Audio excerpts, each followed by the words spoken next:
ನಿವೇಶನ ರಹಿತ ಅರ್ಹ ಫಲಾನುಭವಿಗಳ ಪಟ್ಟಿಯನ್ನ ಶೀಘ್ರದಲ್ಲಿ ರಚಿಸಲು ಒತ್ತಾಯಿಸಿ ಮತ್ತು ನಿವೇಶನ ಭೂಮಿ ಶೀಘ್ರದಲ್ಲಿ ಅರ್ಹರಿಗೆ ಹಂಚಿಕೆ ಮಾಡಲು ಆಗ್ರಹಿಸಿ social democratic party of India Harekala ಗ್ರಾಮ ಸಮಿತಿ ವತಿಯಿಂದ ಉಳ್ಳಾಲ ತಾಲೂಕು ಕಚೇರಿ ಮುಂಭಾಗ ಮುಸ್ಸಂಜೆ 3 ಗಂಟೆಗೆ ಪ್ರತಿಭಟನಾ ಸಭೆ ಹಮ್ಮಿಕೊಳ್ಳಲಾಯಿತು.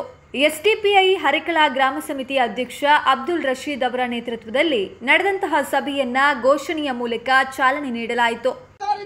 ಹಂಚಿಕೆ ಮಾಡದಂತೆ ಕೆರೆಮನೆಯಲ್ಲಿ ಕಸರತ್ತು ನಡೆಸುವ ವಿಘ್ನ ಶಕ್ತಿಗಳಿಗೆ ಧಿಕ್ಕಾರ, ವಿಘ್ನ ಶಕ್ತಿಗಳಿಗೆ ಧಿಕ್ಕಾರ,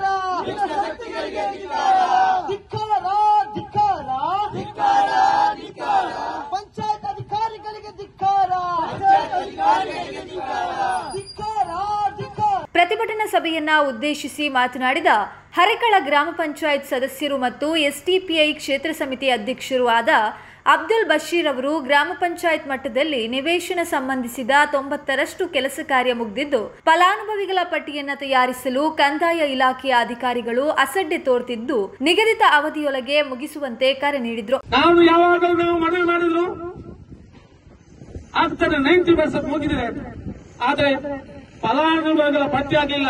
ಇನ್ನು ಪಟ್ಟಿ ಆದ ಮೇಲೆ ಒಂದು 6 ತಿಂಗಳ ಕೆಲಸ ಉಂಟು.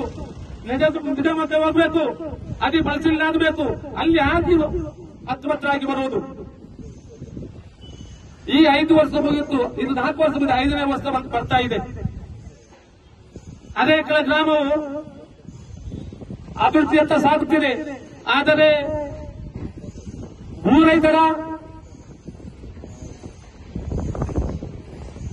ಯಾವುದೇ ಕೆಲಸ ಕಾರ್ಯ ಆಗುವುದಿಲ್ಲ.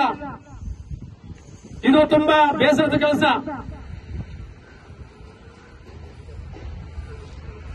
ಯಾಕಾಗಿ ನಮಗೆ ನಮ್ಮ ಒತ್ತಾಯ ಒಂದೇ, ಮಾನ್ಯ ತಹಸೀಲ್ದಾರ್ ಅವರು ಈ ಸಭೆಗೆ ಬಂದು ನಮ್ಮ ಮನವಿ ಸ್ವೀಕರಿಸಿ ನಮಗೆ ಎಷ್ಟು ದಿವಸದಲ್ಲಿ ಮಾಡಿಕೊಟ್ಟಿರುವುದೆಂಬ ಭರವಸೆ ಇಲ್ಲಿ ಕೊಡಬೇಕು. ಇಲ್ಲದಿದ್ದರೆ ನಾವು ಮುಂದಿನ ಹೋರಾಟವು ಹರೇಕಲ ಗ್ರಾಮದ ಎಲ್ಲಾ ಜನರನ್ನು ಸೇರಿಸಿ ಇಲ್ಲಿ ಮುಂದಿನ ದಿನದಲ್ಲಿ ಮಾಡ್ತಾ ಇದ್ದೇವೆ. ಎಸ್ಡಿಪಿಐ ಜಿಲ್ಲಾ ಉಪಾಧ್ಯಕ್ಷ ಅಶ್ರಫ್ ಅಡ್ಡೂರ್ ಅವರು ಸರ್ಕಾರದ ನಿರ್ದೇಶನವಿದ್ರೂ ಅರ್ಹರ ಪಟ್ಟಿ ರಚಿಸಲು ವಿಳಂಬಿಸುತ್ತಿರುವ ತಹಶೀಲ್ದಾರರನ್ನ ಮತ್ತು ಅಧಿಕಾರಿಗಳನ್ನ ಪ್ರಶ್ನಿಸಿದ್ರು. ಒಂದು ಕುಟುಂಬಕ್ಕೆ 2.25 ಸೆಂಟ್ಸ್ ಜಾಗವನ್ನು ವಿತರಿಸಲು ಇಲ್ಲಿನ ಅಧಿಕಾರಿಗಳು ಇಷ್ಟೊಂದು ವಿಳಂಬ ಮಾಡುವುದು ಯಾಕೆ ಅಂತ ಹೇಳುವಂತದ್ದು ಒಂದು ಪ್ರಶ್ನಾರ್ಹವಾಗಿದೆ. ಮತ್ತು ಈ ಪ್ರಶ್ನೆಯನ್ನು ನಾವು ಇವತ್ತೇ ಮಾನ್ಯ ತಹಸೀಲ್ದಾರಲ್ಲಿ ನಾವು ವಿಚಾರಿಸಲಿದ್ದೇವೆ. ಯಾಕಾಗಿ ತಾವು ಒಂದು ಕುಟುಂಬಕ್ಕೆ 2.25 ಸೆಂಟ್ಸ್ ಜಾಗವನ್ನು ತಾವು ನೀಡಲು ಇಷ್ಟೊಂದು ಹಿಂಜರಿತೀರಾ ಎನ್ನುವಂತಹ ಪ್ರಶ್ನೆಯನ್ನು ನಾವು ಕೇಳದೆ ಈ ಜಾಗದಿಂದ ನಾವು ಕದಲುತ್ತೇವೆ. ಅವರಿಗೆ ವಸತಿಯನ್ನು ನೀಡಬೇಕನ್ನುವಂತಹ ಉದ್ದೇಶದಿಂದ ಜಮೀನು ಕೂಡ ಮೀಸಲಾಗಿದೆ.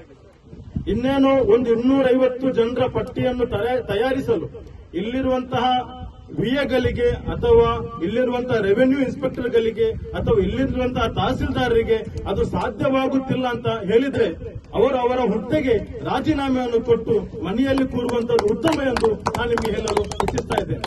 ಒಂದು ವೇಳೆ ನೀವು ಈ ಕಾರ್ಯವನ್ನು ಅತಿ ಶೀಘ್ರದಲ್ಲಿ ನೀವು ಮಾಡದೇ ಇದ್ದರೆ ನಿಮ್ಮ ಕೆಲಸದಿಂದ ವಜಾ ಮಾಡುವಂತಹ ಪ್ರತಿಭಟನೆಯನ್ನು ಕೂಡ ನಾವು ಮುಂದಿನ ದಿನದಲ್ಲಿ ಹಮ್ಮಿಕೊಳ್ಳಬೇಕಾದಂತಹ ಒಂದು ಪರಿಸ್ಥಿತಿ ಎದುರಾಗಬಹುದು. ತಾವುಗಳು ಅದಕ್ಕೆ ಅವಕಾಶವನ್ನು ನೀಡಬಾರದಂತ ಹೇಳಿ ನಾನು ನಿಮ್ಮಲ್ಲಿ ಮತ್ತೊಮ್ಮೆ ಕೂಡ ನಾನು ವಿನಂತಿಯನ್ನು ಕೂಡ ನಾನು ಮಾಡ್ತಾ ಇದ್ದೇನೆ.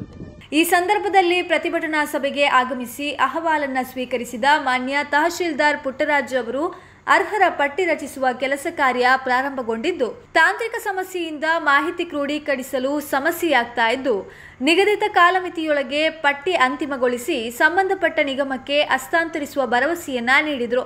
ಪ್ರತಿಭಟನಾ ಸಭೆಯಲ್ಲಿ ಮುಖ್ಯ ಅತಿಥಿಗಳಾಗಿ ಕ್ಷೇತ್ರ ಸಮಿತಿ ಉಪಾಧ್ಯಕ್ಷ ಫಾರೂಕ್ ಜಲ್ಜಲ್, ಕ್ಷೇತ್ರ ಸಮಿತಿ ಕಾರ್ಯದರ್ಶಿ ಉಬಾಯ್ದ್ ಅಮ್ಮಿಂಬಲ, ದೇರಳಕಟ್ಟೆ ಬ್ಲಾಕ್ ಅಧ್ಯಕ್ಷ ಕಮರುದ್ದೀನ್ ಮಲಾರ್, ಕಾರ್ಯದರ್ಶಿ ಜೈನುದ್ದೀನ್ ಹರೇಕಲ, ಸದಸ್ಯರಾದ ಇಬ್ರಾಹಿಂ, ಗ್ರಾಮ ಸಮಿತಿ ಕಾರ್ಯದರ್ಶಿ ಮುಬಾರಕ್ ಹಾಗೂ ಪಕ್ಷದ ನಾಯಕರು ಮತ್ತು ಹೆಚ್ಚಿನ ಸಂಖ್ಯೆಯಲ್ಲಿ ಭೂ ರೈತ ಹೋರಾಟಗಾರರು, ಮಹಿಳಾ ಮಣಿಗಳು ಉಪಸ್ಥಿತರಿದ್ದರು. ಕೋಶಾಧಿಕಾರಿ ಮೊಹಮ್ಮದ್ ಆಸಿಫ್ ಕಾರ್ಯಕ್ರಮವನ್ನು ಸ್ವಾಗತಿಸಿ ನಿರೂಪಿಸಿದ್ರು.